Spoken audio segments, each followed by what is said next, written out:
Golden Globe winner, Academy Award winner, inductee into the Canada Walk of Fame, philanthropist.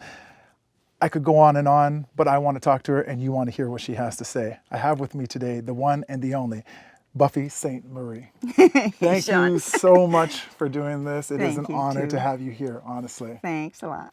So I like to go back. Whenever we do these interviews, we like to go back and start at the very beginning. We want to know the genesis of Buffy Sainte-Marie. So were you always interested from a very young age in music? Or was it something that, did the bug bite a little bit later?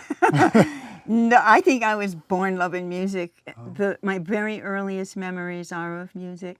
When I was about 3, my family got a piano, an old upright beat-up thing, and that just became my only toy. I never played Barbies or sports or anything. I liked to dance and I liked crayons, and I was just a real artist. Right. And it just kept me so happy and entertained. So I always think of myself now as an overgrown kindergarten kid. I still do it exactly the same way because I feel like it, because I love it, because it's fun. Wow. I believe in playing music. Was there ever a moment where you figured to yourself, you know what, I think I want to do music for the rest of my life. This is something that I really enjoy. Was there ever a moment like that for you? I never thought of it. I couldn't imagine being a professional musician or to be on a stage.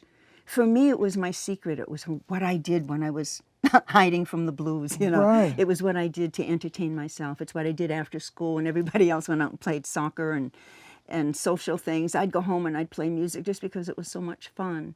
No, there wasn't a time, but I thought when I graduated from the University of Massachusetts with a degree in Oriental philosophy, I thought I was going to India, and then I couldn't, for several reasons, I couldn't go to India. So what was I going to do? So I went to Greenwich Village and I started singing in the coffee houses, the little songs that I'd sung in my college dorm and in an off-campus coffee house. Right. And so it was kind of like my plan B. I've got nothing to do now. What am I going to do? What's fun? You just decided to just start playing and singing. There was never really a plan, per se. There's still no plan. There's still no plan. I just got lucky. I think it was what they were calling the folk music era.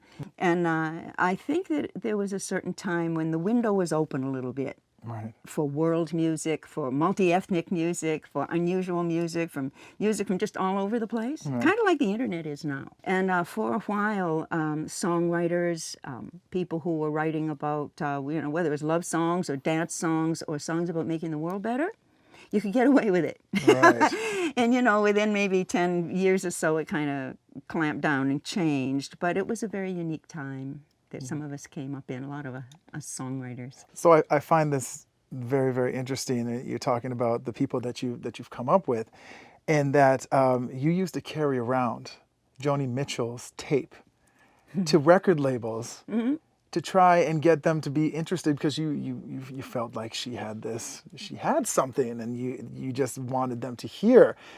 Joni also was from Saskatchewan. And I just thought she was just such a talent, just wonderful. And a lot of those guys in show business, they just didn't want to hear it. Right. I don't know. They were already on some of the trail, and they didn't want to listen, or they'd hear it and they didn't hear it.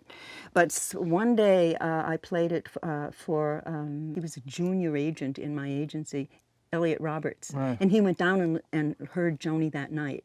And, of course, he and Joni made a huge career together. Absolutely. Sticking with the songwriting themes here, Until It's Time for You to Go has been covered by Elvis Presley, Barbra Streisand. You want the list?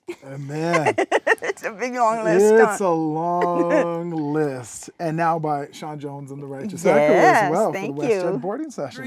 You're not an angel, you're a woman. I'm not a king, I'm a Beautiful song. Thanks. Is it ever strange to hear other people cover your work? Like I'm guessing, are you used to it now? But was there ever a point where it was just kind of like, someone else is doing my song? This is a different version. This isn't the angle that I went, and why did they do that? Or does that ever enter your mind? Did that ever enter your mind? It did at first. Right. Right on. It did at first. The first person who covered Until It's Time for You to Go was Bobby Darin. And in case you don't know, Bobby Darin was a Vegas singer. Yes. Mac the Knife, Splish Splash, I Was Taking a Bath, Yes. right? Bobby Darin recorded my song.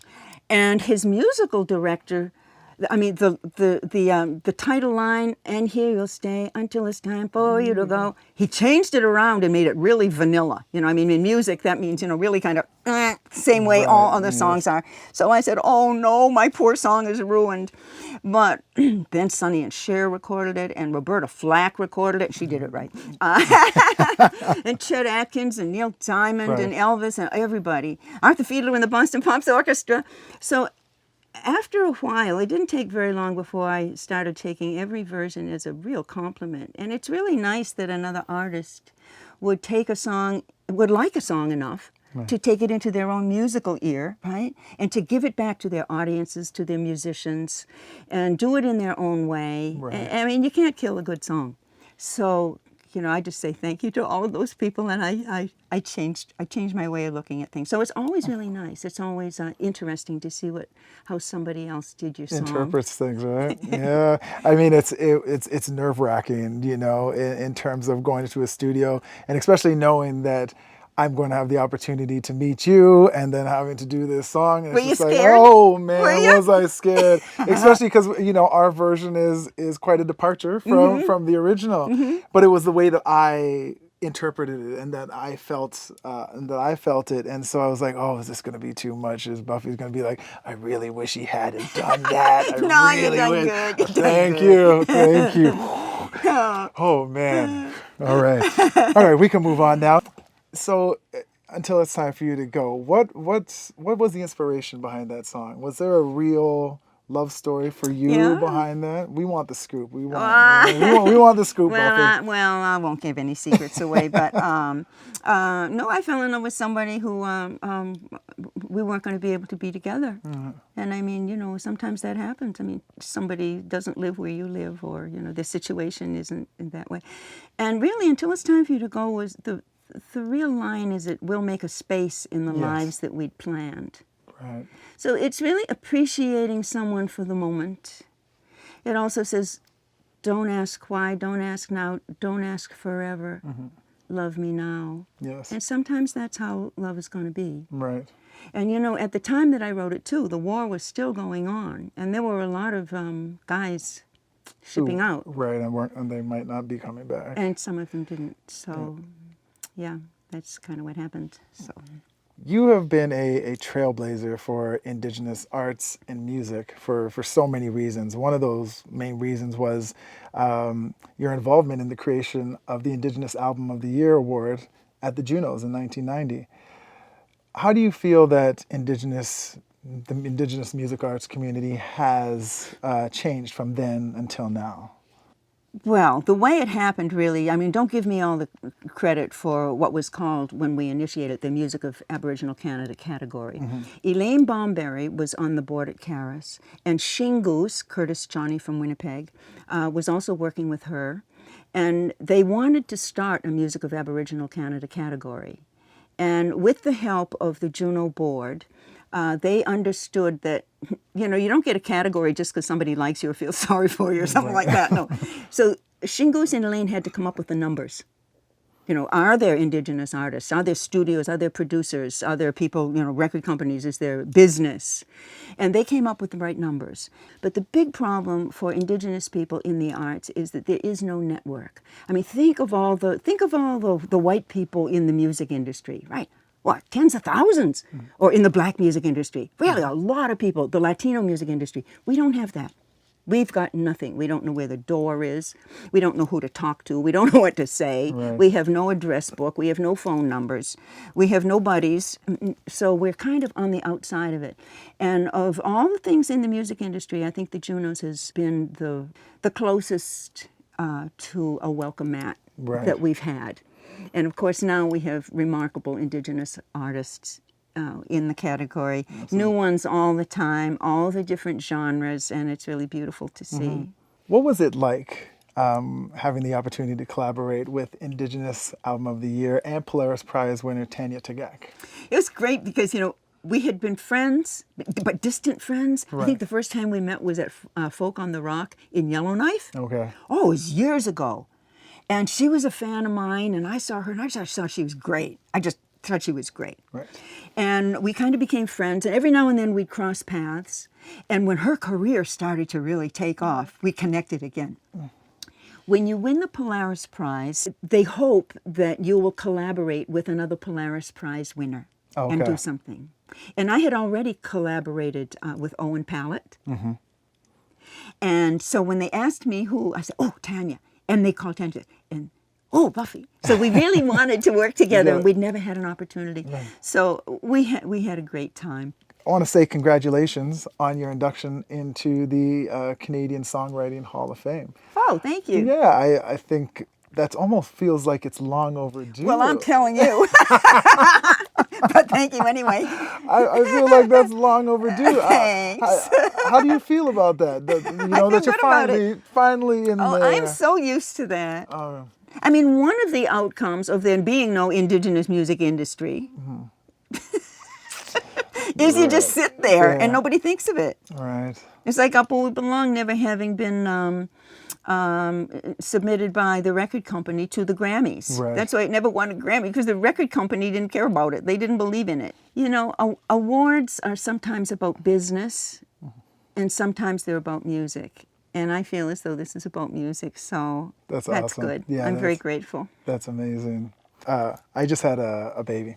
Oh, little congratulations. Girl, she's, well, not just, but she's 16 months old. Oh, my God. And she's the cutest little thing. And she's just recently got into Sesame Street. And the minute that even the little thing comes on, she's screaming with delight. Oh, just screaming with delight. And it's just the sweetest thing. And I know that you were on Sesame Street. Yeah, for a long time. For a long time. How did that come about?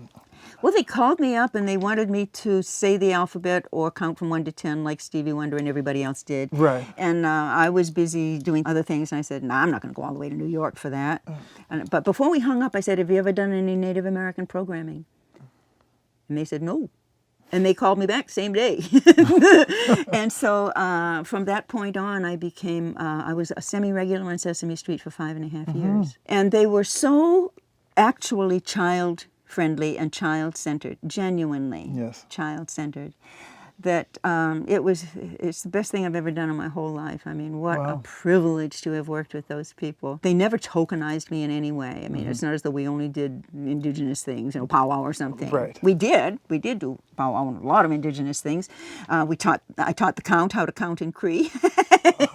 But we also did a whole thing on sibling rivalry, which was very, very well done, but quick. Short, like a song. Yes. See, Sesame Street was perfect for me because for me, the art of the 3-minute song, if you can do something in 3 minutes, that's even better than a TED Talk.